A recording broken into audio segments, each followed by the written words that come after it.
let it rest. Not that I particularly liked it. It's one of those things that I didn't make with my own hands, but got it as a gift from a small landowner, a Russian, I remember, before I decided to sit here myself. Once broken, a vase cannot be mended whole. Once broken, a mirror cannot be repaired. Once broken, the mind can never recover. Our condition is a blessing to some, a curse to many, and especially to those who have never been whole in their heads. What do you think happens when you give the kiss of eternity to a weak-minded fool, or someone who has been offered the gift of mind at one end and denied at the other?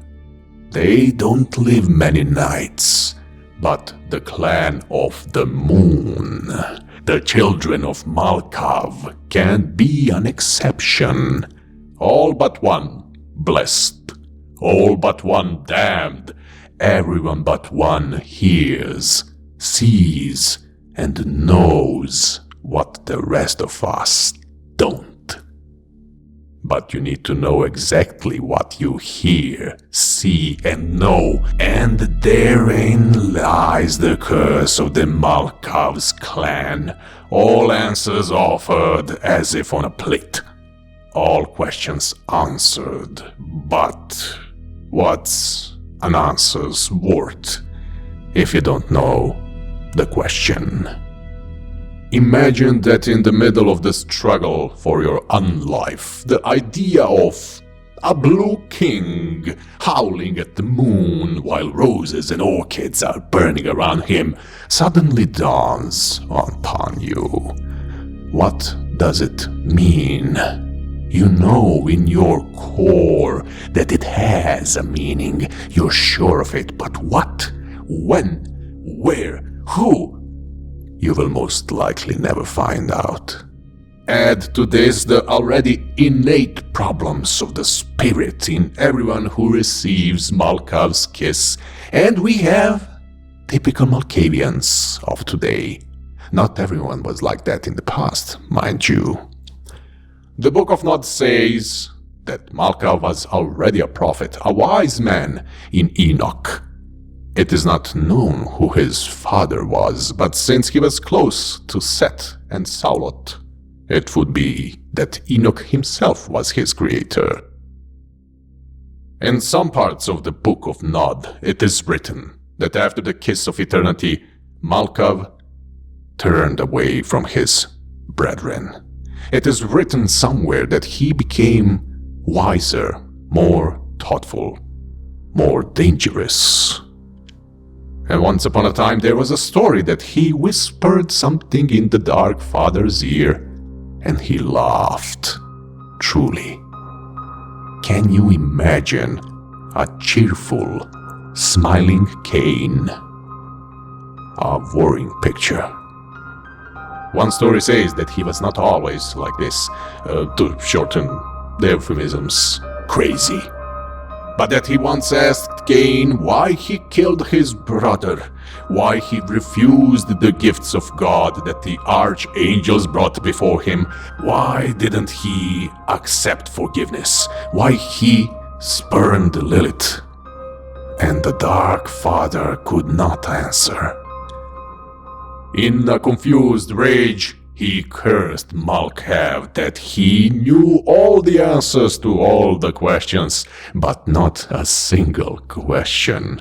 An illness which in a very short time destroys the already damaged intelligence of his children. His existence during the time of Enoch and after the flood is not known or much acknowledged. Who are you going to ask? His children? At best, unreliable sources of information, capricious and often silent, if they know it at all. After the flood, he disappeared. whether by his own hand, whether he was devoured by his children, or something else. Later in history, Nebuchadnezzar's son said that he heard from time to time a voice of a higher being in his head, like the whisper of leaves saying something, but with the voice of a hurricane that plows the earth and uproots trees. Other Malkavians say that in some nights somebody watches them, but not with their eyes, but with an eye, yes. Although a lot of them have many fears where they should not have them, nor are they possible. What you call today paranoid schizophrenia. I am not known in the workings of a mind healer, not in that way, and I can't untangle the Gordian knot in their skulls. But I'll tell you one thing, young dragon. I have suspicions, similarly to our eldest, that he is present in all our bodies. They are not far from Malkav, and there are rumors that he is in the heads of his children. Always be on your guard with them, and more so than with all the rest of us. In the ancient Hellas and their city-states, as well as Babylon and other countries that arose after, the Malkavians had a relatively easy life. They easily convinced kine that they talk to the gods and predict fate, for which they took gifts, even from kindred. They were major players in ancient Rome. The famous prophetess Tryphosa convinced and led Titus Ventus Camilla to attack and successfully destroy Carthage with the help of Alcias, the Malkavian ruler of Syracuse. A great victory for the clan and great prestige. However, as with everything we touch, these things have come to ruin. You see, Malkavians can also transfer their madness to others. A very dangerous discipline. In most cases, they do it on purpose, but sometimes they slip. More and more madmen sat in the chair of Rome, put horses in the Senate, and so on. And when Rome finally burned to the sound of strings, the clan broke up into groups and individuals. There were also stories that the whole mess with Yeshua and his resurrection was cooked up by them. I would like to get my hands on Tryphosa's prophecies, but they are currently with Yeshua's fanatics, border gods, Akritai, as they like to call themselves. Be wary of them. They know to come uninvited to other people's doors. Vainglory cattle, but be wary of them. When the Dark Ages came after the fall of Rome, the Malkavians got the shitty part of the stick. Despised, pitied, sometimes banished, they hid in forests, caves, hills, where even the Nosferatu did not accept them easily. Some sought refuge with me as well. Do not look at me like that. Those who followed the rules were properly hosted and set off appropriately. Those that haven't, well, they are still visiting, one way or the other. Some have managed, however, very well. Advisors to kings and princes, sometimes even fools, because you have to have a fool by your side as a prince to tell you what others can't, and you don't want to hear. The truth sometimes hurts, but you have to accept its bitter bite.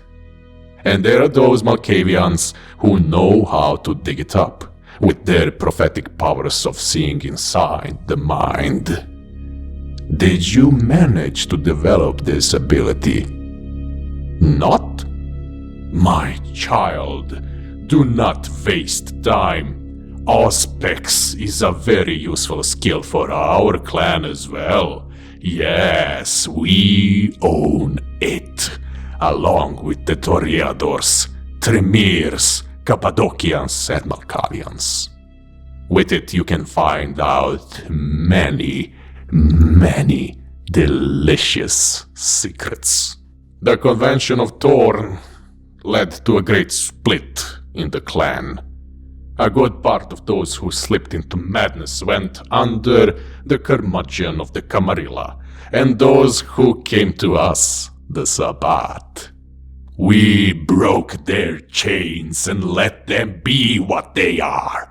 Absolute deranged madmen without limits, almost rabid animals that revel in their freedom and become a walking rampage, crazed beasts.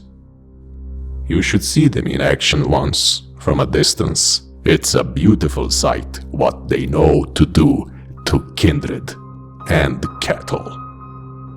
Although, even those that we consider normal should always be kept an eye on, and on a short leash. You never know when someone is going to freak out.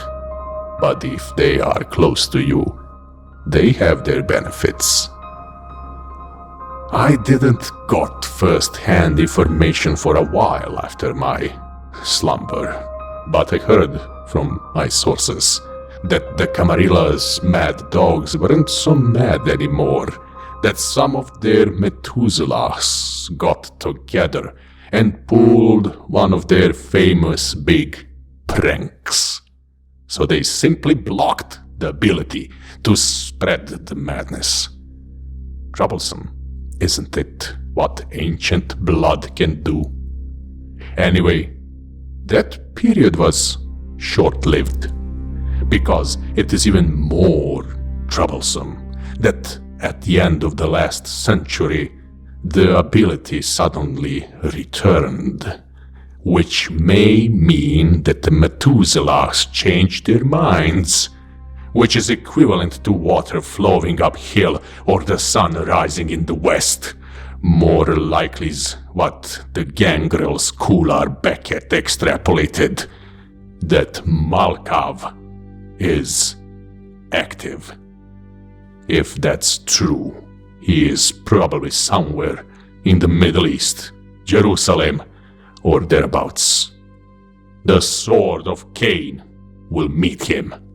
But about that, if you want, some other time. Take a short break to write down what was said, and we will continue the lessons later.